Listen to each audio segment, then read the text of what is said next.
那个石墨大人，下次大概是什么时间会来？楚风又询问道。石墨大人明天便会来。正因为石墨大人明天会来，所以城里的人都提前回来了。因为石墨大人给我们的东西，要石墨大人催动才能发挥更好的效果。少年道，也是让楚风明白为何这城内家家户户都这么热闹的原因。搞了半天是因为这石墨要来，明天的话倒是可以等等。楚风心中暗道，本来他是想着如果那石墨短时间不来，楚风也不会浪费时间在这里等，便直接与他们坦白那石墨不是坏人，帮他们抹除体内不利的东西，然后再让他们离开这里即可。但既然那石墨会来就更好了，不仅能将他根除，也许在他身上还能打听出一些东西。若是少年所说属实，那石墨真有如此实力，那么以他的潜力，就算在狱宗也多少有些地位，应该会知道一些事情。还不知这位少侠叫什么？少年的父亲问道。他叫楚风。少年抢先道。楚风？你叫楚风？是这个楚，这个风吗？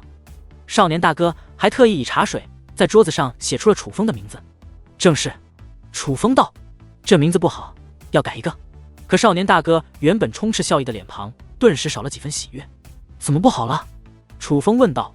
这不是与芥染清大人的儿子楚风少侠同一个名字了？少年大哥道。不能与那楚风同名。楚风问。罢了罢了，没事。少年大哥转身走了出去，在院子修炼武技了。楚大哥，你别介意，我大哥啊特别崇拜天才人物，从小就特别崇拜芥染清大人，到处打探芥染清大人的故事。后来楚风出现，他则是更加崇拜楚风，为了楚风还和别人打了好几次架，有一次还挨得不轻呢。少年小声解释道。哟，原来是你的迷弟呢。淡淡笑道。云霄这孩子性子有点倔，您别介意。少年母亲解释道。没事，这又没什么。楚风笑了笑，旋即起身走到了外面。你修炼的是拳法武技吧？楚风对少年大哥问道。你不是戒灵师吗？对修武也有了解。少年大哥停止了手上的动作，看向了楚风。其实我更擅长修武。楚风道。真的吗？那你能指点我一下吗？闻言，少年大哥大喜，就连少年也跑了出来，想看看热闹。你是不是觉得你动作很标准，却无法发挥出武技中所记载的力量？楚风问。对对，就是这样。少年大哥连连点头。是发力方式不对，只有奇形没有奇力，这样重复练，练再多次也没用，你必须要掌握要点。楚风道。那你帮我看看要如何掌握要点。少年大哥取出一个卷轴，上面正是那武技的修炼方法。可楚风却看都不看，这种低级别的武技楚风根本无需看，自己随手就能创造一堆出来。我教你一个武技吧。于是楚风根据少年大哥现在的修为，以及从他刚刚修炼所判断出的他进攻的特点，直接就创造出了一个适合他的武技。再加上楚风指点，短短半个时辰，少年大哥便完全掌握。这个领悟能力真是头疼，看来我不适合教人。可楚风却在心中叹了一口气。在楚风看来，这种武技由他来指点修炼的话，天赋好的人只需演示一遍，甚至口述一番就能掌握。但少年大哥他足足教了半个时辰，可这是在楚风眼中是漫长，但在少年家人眼中，这半个时辰简直快得惊人，快得超乎想象。我的天啊，大人，您到底是什么人啊？您这武技也太容易修炼了吧？不仅容易修炼，竟然威力还如此强大，比我那武技不知强了多少。少年大哥激动不已。楚大哥，您也教教我吧，我也想练，有没有适合我的武技？少年也是来到对楚风近前道。你们两个蠢蛋，还叫大哥？少年母亲道。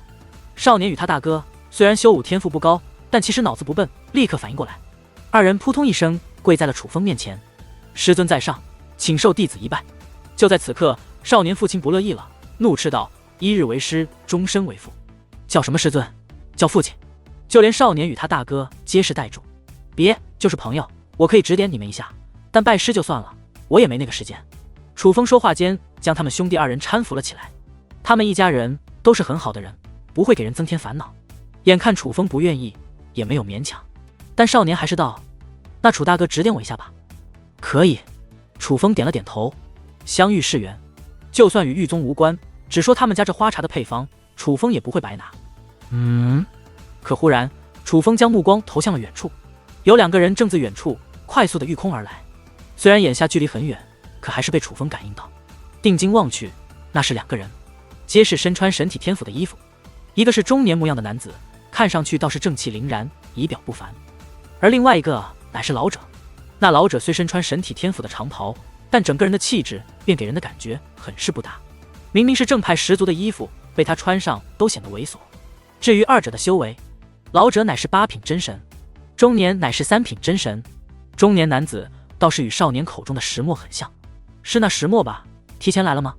淡淡问道。不过更像是来收网的。楚风道。确实像。淡淡也表示赞同。他们都从那二人脸上那凝重且狠辣的神情，判断出了他们接下来要做心狠手辣之事。你们准备一下吧。楚风看向少年，大哥，你要教我武技了吗？少年兴奋的道。是那个石墨要来了。楚风道。石墨大人，你怎么知道？少年一家皆是不解。嗡。而就在此时，远处天际出现一道金光，将夜空点亮，如流星一般快速飞来。哇，真的是石墨大人！石墨大人提前来了。看到那金光，少年一家激动不已。实际上，整个城池都沸腾了起来，因为那金光正是石墨大人来的时候会释放而出的提醒。没过多久，那金光靠近，隐约看到金光中有2个人。石墨大人看到那2位，众人更加欢呼雀跃，倒是没有人失礼。按照他们说，是石墨不让他们失礼。石墨大人这次带来了一个神体天府的前辈爱。少年异常兴奋。都在吧？石墨问道。大人，我们都在。我本来外出修炼，特意赶回来的。城池内响起无数道声音，大家的声音中都难掩激动与喜悦。那便好。石墨满意的点了点头，旋即大袖一挥，一重结界之力封锁了整个城池。结界？怎么石墨大人布置了结界？看到这一幕，众人感到不解，因为石墨之前来是不会布置结界的，但却也没有多问。但石墨接下来的话则是让众人感觉如梦如幻。诸位，告诉你们一件事，其实我石墨还有另外一个身份，我是狱宗之人。石墨此话一出，原本喧闹的城池顿时安静了下来。石墨大人，您是开玩笑的吧？一定是开玩笑的。狱宗之人卑鄙、狡诈、心狠、手辣、丧尽、天良，毫无人性。而石墨大人每年都会给我们送资源、送丹药，还不怕麻烦的，帮我们将丹药更好的融入到体内。这么好的人，怎么可能和那狱宗有关系呢？城中众人纷纷说道。就是，若不是石墨大人送来的丹药，就我这病啊，估计早就死了，也不会坚持到现在。就连少年父亲也是附和，老夫也不会坚持这么久啊。少年爷爷自屋内也发出虚弱的声音。一群渔民。就在此刻，站在石墨身旁的老者忽然开口，那是辱骂。且话罢，猛然一扯，将身上那神体天府的长袍扯碎，取而代之的乃是狱宗的长袍。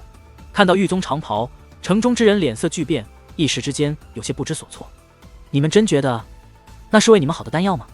那些丹药是石墨用来给本尊修炼的，通过血肉滋养，效果更好。唯一的缺点便是取丹之时需融合滋养血肉，需要牺牲滋养者。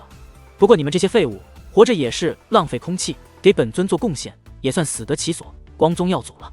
老者话到此处，看向石墨。石墨，动手吧。遵命。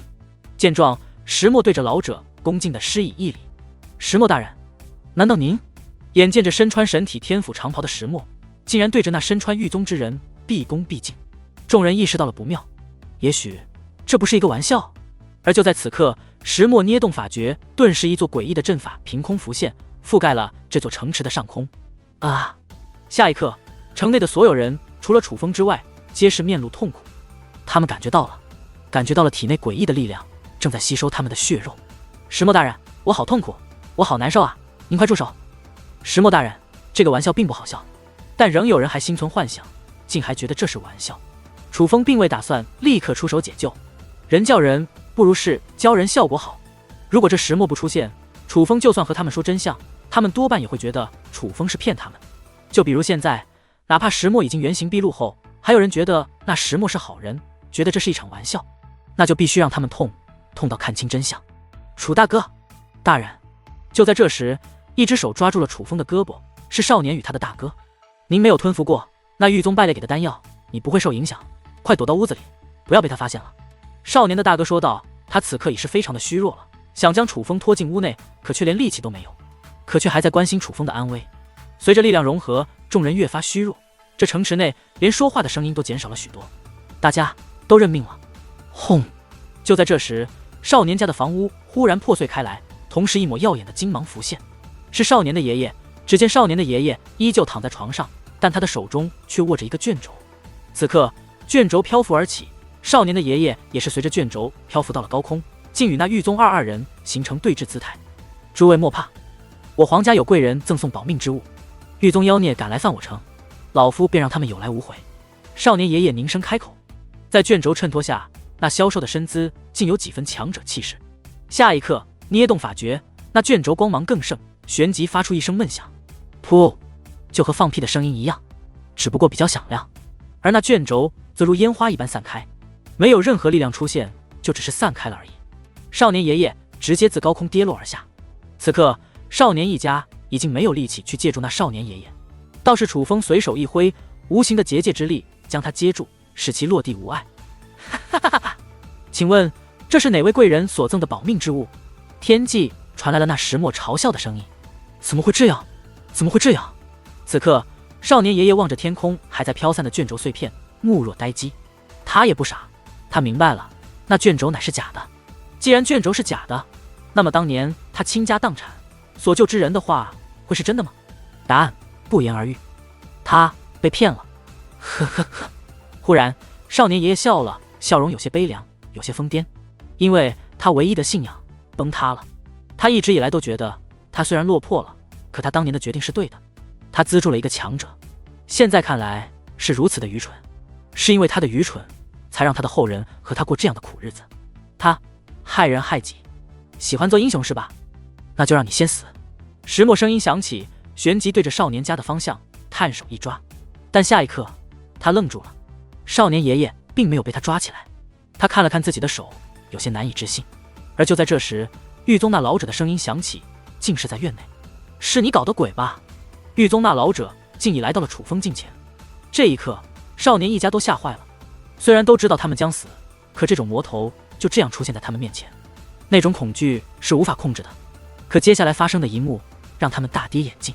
只见楚风一拳轰出，直接洞穿了那狱宗老者的丹田，痛得老者跪在了地上。而楚风则一脚踩在了那老者的脑袋上，直接踩得他趴在地上动弹不得。是我，怎么了？楚风问道。